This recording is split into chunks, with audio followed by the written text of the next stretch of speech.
Magandang araw po sa inyo. Ito ang guided at ang ating reading ngayon ay para sa mga Aquarius para sa buwan ng April 2025. So, kanina habang nagme-meditate tayo for Aquarius is nakita ko yung relationship.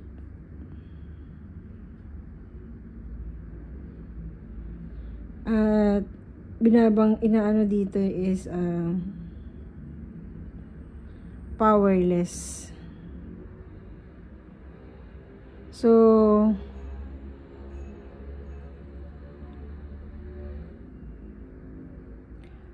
parang inaano dito is kung ano man siguro yung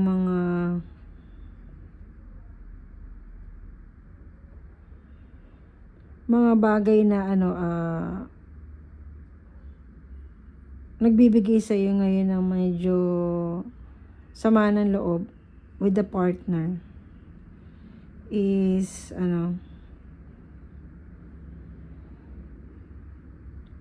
wag mong isipin na isa siyang responsibility. So kung kailangan mo ng mag-let go dun sa pakaramdam na yun, so let go lang.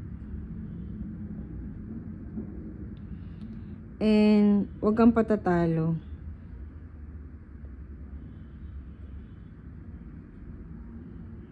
At wag mo ring lilimitahan yung sarili mo na gawin yung mga bagay-bagay dahil lang ayaw ng isang tao na gawin mo yun. So kung may nagpipigil sa'yo ngayon, Aquarius, na gawin yung isang pinakagusto mong gawing bagay at may nagpipigil sa'yo, whether parents mo, basta family mo, partner mo, siguro hindi naman pagiging yung ganon, yung hindi naman pagiging suwail or whatsoever, kasi kung alam mo naman yun na makakatulong sa iyo in the future, why not? So kailangan mo lang siguro makipag-communicate ng tama sa kanila para mapapayag kanila, mapapayag mo sila, at wag kang patatalo dun sa emotion mo na wala kang magagawa, kasi may magagawa ka. So, wag mong limitayin yung sarili mo. Kasi kung alam mong yun yung pinaka gusto mong gawin, hindi mo na yung pwede gawin pa sa mga susunod na buwan. Kung gusto mo na siyang gawin, dapat ngayon na.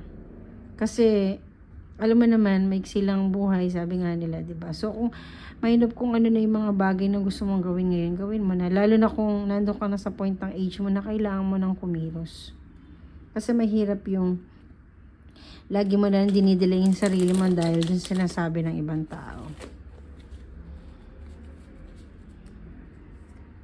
So, 4 card spread tayo and then bubuna tayo ng isang angel card para sa angel message mo para sa buwan ngayon ng April 2025. Aquarius. So, 9 of Pentacles in reverse. And reverse tayo lahat. Why? So, sayin natin yan. So, ngayong April,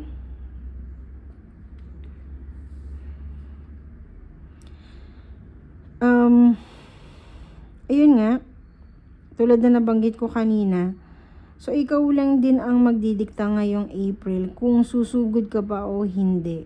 Kasi, binibigyan ka lang, itong mga card mo na to is isang klase sila ng choices mo. Ikaw, choice mo. Kung gusto mong nandyan ka lang, ganyan ka na lang, then ganyan ka na lang talaga. So, definitely, mga bagay na hindi wino-work, definitely, walang magandang resulta or magandang reward. So, ngayong April, kung mag-stuck ka pa rin dyan sa sarili mo na ganyan, then wala kang resulta. The whole April is ganyan ka na lang. And yung mga difficulties mo ngayong April is yun nga, mararamdaman mo na masasayang mo lang din lahat. But, wag kang magkakaroon ng pakaramdam na pag ganun is magkakaroon ng isang klase ng separation. Ganun. Kasi parang natatakot ka ng ganun na kapag nagsabi ka ng talagang gusto mong gawin baka magalit sa'yo and then yun yung mangyari hindi maganda. So, wag yung ganun sa utak mo ngayon. So, itong mga card mo tang is your choice talaga. But sinasabi din nila na may magagawa ka. And mas mababalanse mo yung sarili mo kapag pinush mo yung sarili mo or kinausap mo yung mga tao na i-push ko na yung sarili ko, gawin ko na to, sige na. And then magbigay ka lang ng tamang ano sa kanila para at least hindi na ma-waste pa yung mga araw mo. And unexpected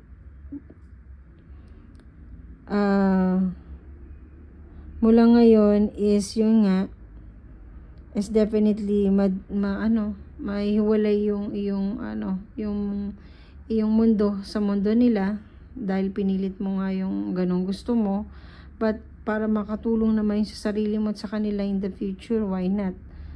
So kung mag-decide mo yung ganon at magkakaroon ng ganong pakaramdam nila na hindi mo pinakinggan, whether in all aspect of life to, no, whether work mo, sa pag-aaral mo, sa marili mga desisyon mo, sa negosyo na gusto mong itayo, o sa negosyo mo ngayon na gusto mong establish pa, improve.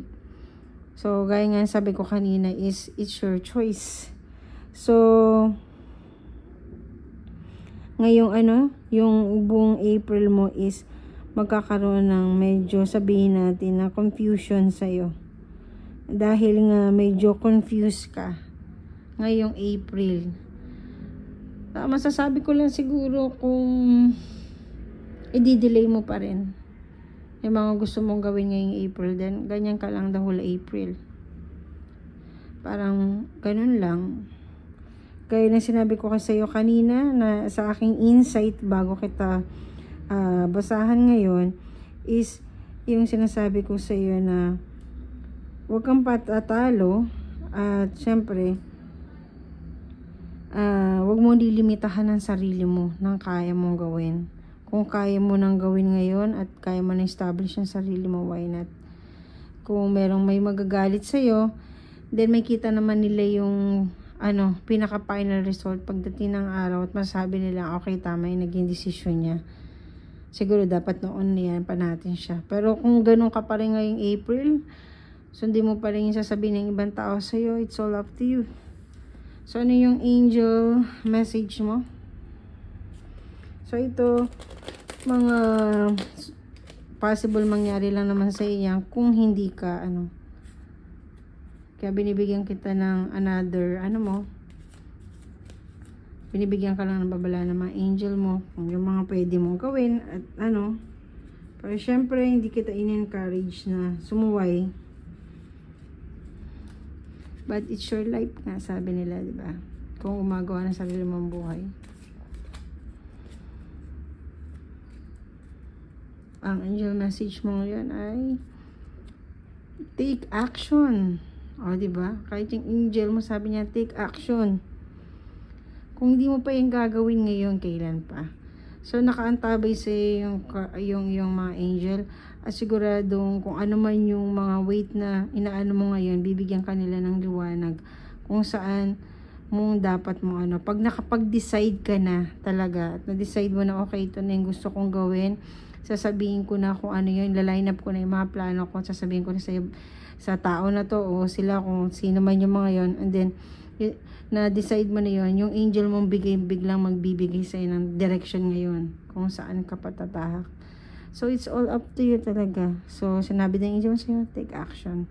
Tanda mo buti, tulad ng sinabi ko kanina, huwag kang patatalo at huwag mong lilimitahan ang iyong kakayahan. Dahil kung hindi ka nga kikilos, kailan pa? So sa ngayon lang yung reading for April, mga Aquarius. Maraming salamat sa iyong panonood at pakikinig. God bless.